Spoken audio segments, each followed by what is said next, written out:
Hey guys, and welcome back to this channel. In this video, I'll be showing you guys how you can unlock new agents in Valorant. So, I haven't unlocked, I'm not even going to pronounce his name. I'm too scared to get it wrong. But as you can see, there's going to be a recruit button. So you can use Valorant points to purchase the agent itself. You'll need 1,000 Valorant points to do that. But if you don't have it, you can just use Kingdom credits to open up agents. You'll need 8,000 Kingdom credits. Right now, I have 2,000 because I think I opened Waylay. I don't remember.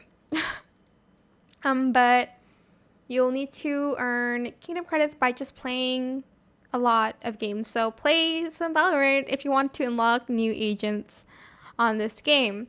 But that is it for this video. I hope it was helpful for you guys. Don't forget to like, comment, share, and also subscribe to this channel if you haven't done that already. And if you found this video helpful, please click the thanks button as well. That is it. Thank you so much for watching. Bye!